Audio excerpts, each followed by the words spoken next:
My name is Jennifer Kuykendall. I'm the Executive Director of the Wayne County Museum. And today I'm really excited to talk to Deborah Jones. One of her ancestors, Silas Cargill, was an actual soldier in the 135th USCT, which was an African-American regiment that marched with General Sherman. And I would love to learn more about this. How did you get into this? Wow, I'm very excited to be here. Thank you for having me. Yeah. I am a retired nurse from the United States Air Force, and I was doing my family history, and I just wanted to know more about my relatives from the past. Mm-hmm. And as I was doing my family research, I came across this marriage certificate of my great-great-great-grandmother whom I did not know. And her name was Mary Caudell, and she'd married a person named Robert Caudell. And the witnesses at her marriage was a Silas Caudell. So I had gone to a Black History program at the Wayne County Public Library. Oh, I remember that, yeah. When I walked in the door, there was a big poster, and it said Silas Caudell. And I'm like, I know that name. What does this mean? So I was very intrigued. And so that's when I first learned that there had been a 135th U.S. Colored Troop organized here in Goldsboro in 1865. And I was just flabbergasted. And I said, can this be my Silas? I had to know more. Yeah. So as I talked to the librarian, Marty, he told me there was an organization that was working to find out more information about this troop because very little is known. Mm-hmm. And I grew up here in Goldsboro. And I had never heard of it. And I think a lot of people had never heard of it. No, it's nowhere in the North Carolina history books. Certainly. And so I've taken history classes. I was really intrigued. So I got introduced to Jay and Amy Bauer, and they were doing the research. So This is their book, yeah, on the 135th, Where Eagles Come From. Yeah. And it's a fictional tale, but based on actual history. And it's a story very similar to yours, where someone's researching their family and discovers, things in a trunk in the attic and leads them to this discovery. This is based on your story. It's based on all of our stories. Inspired by everyone. But it's a wonderful book, and it was really, really interesting. So I'm dying to hear more. Oh, yeah. Well, once I found out that Silas Caudell was actually part of this troop, I had to know more about Silas and how did he really connect to me. And so I found out he connected to me in several ways. Yeah. His brother, Squire Caudell, had married my great aunt on my father's side, and then his two sisters had married my relatives, great uncles on my father's side. And I was So like, you're what is this? Christmas. Yeah, from my mother's side to my father's side. And so I started doing research on Ancestry.com to see what I could come up with and who was this Silas Caudell and who was his brothers and whatnot. So Jay and Amy had gone to the Washington, D.C. to the National Archives, and there they found pension records. Not all soldiers have pension records. Those that apply for some injury that they received during the war, they applied to receive pensions, and Silas was one of those people. So their pension records are so interesting because they tell more of their history. When I got to read some of Silas's pension records, he told us in his pension records, he says, in slavery time, I was owned by Mr. Lewis Caudell. And he told that he went to war and that his uncle went, that his uncle was Brian Caudell. And Brian is listed as one of those soldiers. Wow. So when Silas went, he was 20 years old, and his uncle was older. He was 42 years old. So that was interesting to know. And there were 5 Caudells in there: Abraham Caudell, Jacob, George, and Brian and Silas. And they all left or joined here in Goldsboro March 27, 1865. Well, you can imagine, I wanted to know more. How did this troop come together in the first place? So I started learning more that when General Sherman came out of Atlanta, he started, he included African Americans in his Pioneer Corps.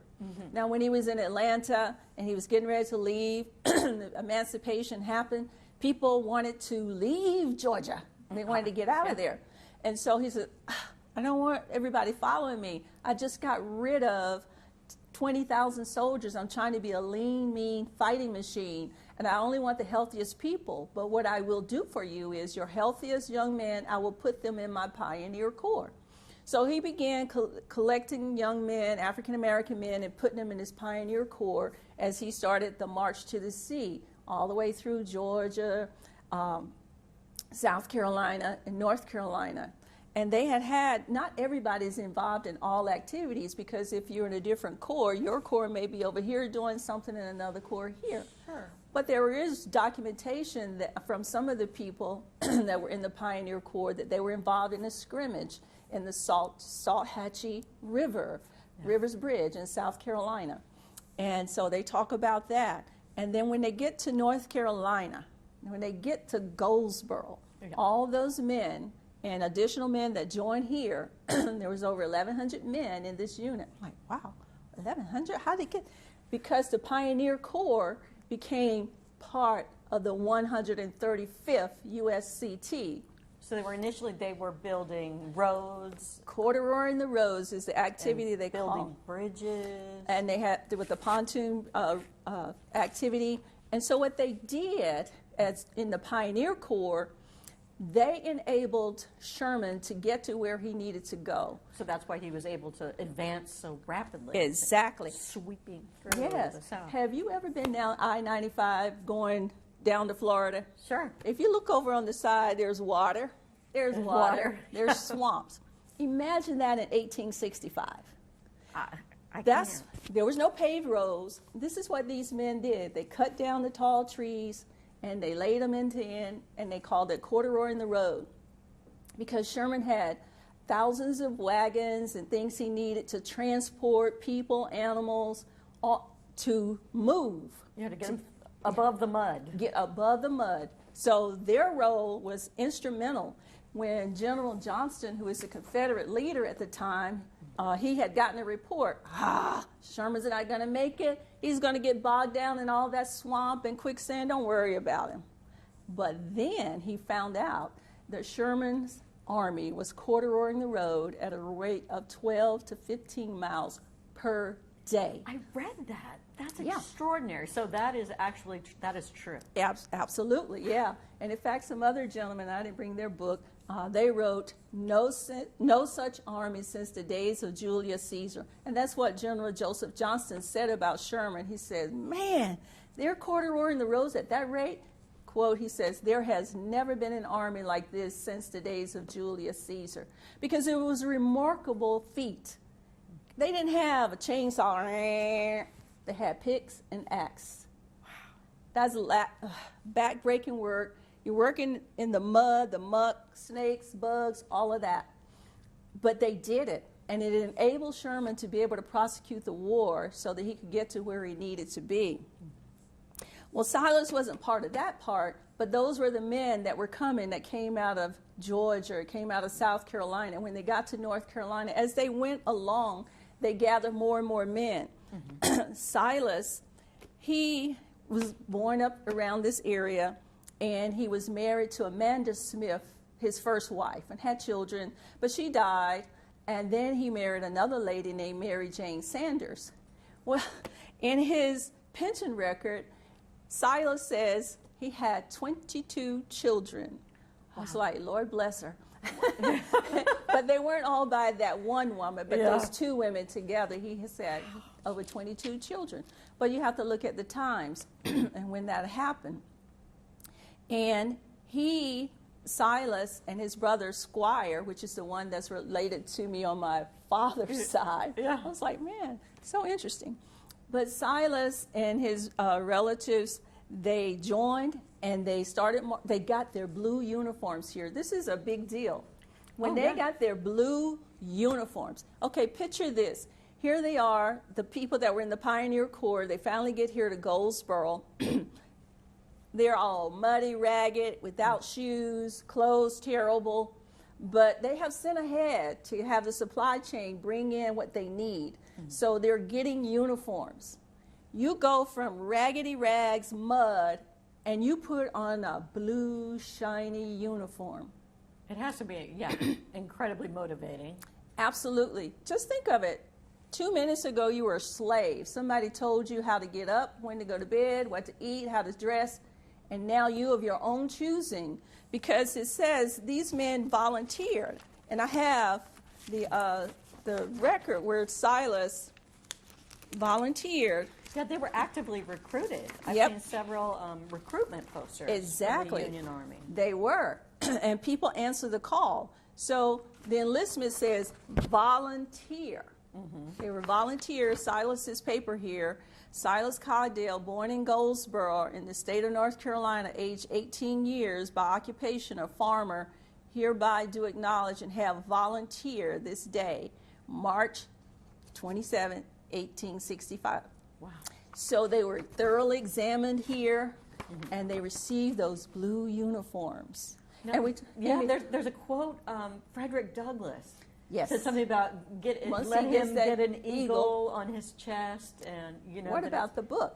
Oh, is that? Oh, yeah. It See? talks about the eagle buttons. Yes. Yeah, that's the the- clue that that's starts the her reference. on her journey. Yeah. Yeah, because the buttons off the uniforms with those eagles, they represent freedom. These people were freedom seekers. They participated in their freedom. They chose to participate. And sometimes we didn't recognize that they were there participating.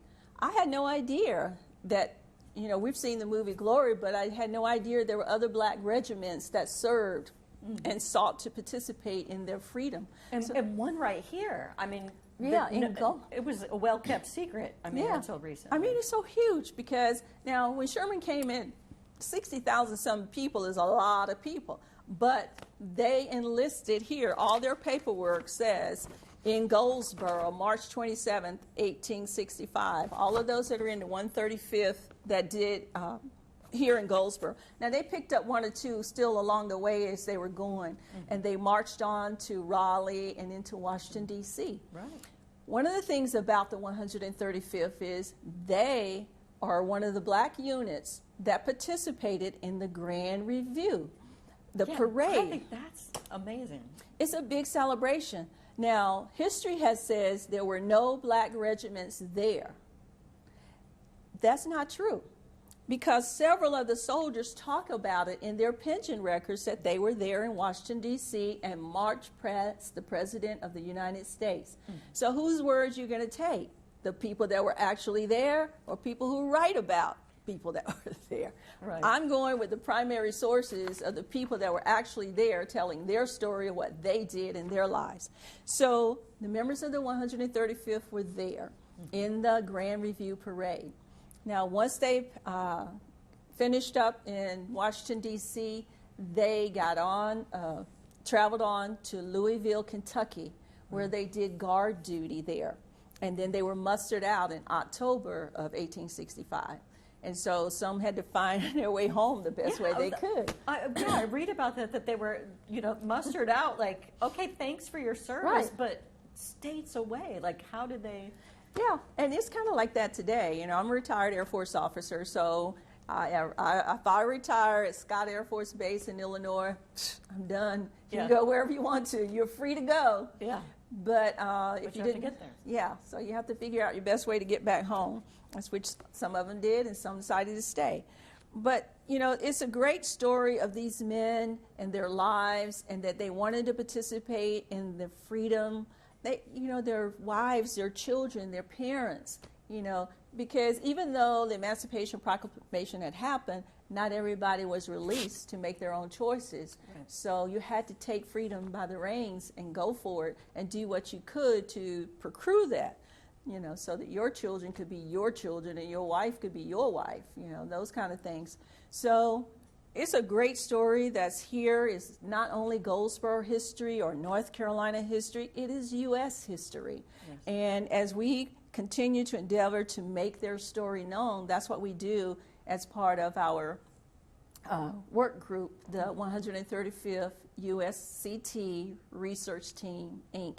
And it's a nonprofit. And what we do is try to find descendants of that group, which has been really good, trying to find people. And we have a Facebook page and a website. Oh, it's a great website. Yeah. It's got lots of pictures. And it's fascinating. We did a little 11-minute video on one of the soldiers named Solomon Gardner. down in Georgia, and tells a story in his pension of just, can you imagine being a slave and you see all these men coming in blue uniforms, and you're just like, whoa, your mind blowed. So he tells that story. But so their pension records are very interesting, give you a lot more depth about their family life, their goals in life, and things they were proud of when they were able to do things. And like one of the soldiers, when he had enough money, he bought his sister some earrings. To him, that was huge. Yeah. Can you imagine back in that time frame? You don't have money because you're a slave. So when you do be able to have money, it's amazing. Yeah. So, well, I know the 135th, I don't think they saw a military battle, except there was a skirmish when they were at in the Salt Pioneer Hatching Corps. Right. But a lot of the U.S. colored troops did, and they really proved themselves in battle. Yeah, absolutely. And that like 13 congressional medals of honor were given out to African American soldiers in the Civil War. Right. Which is, I mean, impressive. It is, you know. So the regiment number is the 135th. That's because there are other regiments, the 14th, the 15th, the 36th. We have the 35th down at Tryon Palace, the 37th. You know, so there are a lot of other organizations and regiments that are out there, and we're learning more and more about them as we get the word out. One of the things we're endeavoring to do is work toward having some kind of dedication for these men. We're working on having a memorial walkway built here, and the city has approved that. And so we're applying for grants to be able to build this so that that history can be known, and it can be a place for people to come and see. You know, if there's 1,100 plus men in this regiment, and they have descendants, and a lot of people don't know, just like me. I had no idea. Right. But as we make them known, they'll want to come see this memorial for them and get more involved and visit Goldsboro and increase tourism. Absolutely, absolutely. So it's, gosh, it's such a fascinating story. Yes. And I'm so glad that you were able to come today and talk to us, talk with us about it. And we're very excited because mid-February, we are going to be having, featuring the 135th U.S. Colored Troop Division in our Black History exhibit. So that will open mid-February and run through May. So we are thrilled, and some of your family's documents will be included in the exhibit. And we are very, very excited about it because Goldsboro is known for Civil War history, and we're on the Civil War trail. But I think, you know, the African American soldiers of the Civil War, you don't hear about enough. I mean, and Lincoln said that if the colored troops had not been with the Union Army, that the war would have gone on probably for another year. And imagine how many more people would have died. Right. So it's important history, and we want to shed light on it, and we're so excited to be working with Jay and Amy Bauer, who wrote the book, and with the 135th organization. So it's going to be a collaborative effort, and we hope that you will come visit us and learn a little more. Thanks for coming, Deborah. Thanks for sharing about your ancestors. Thank you. Thanks for having me.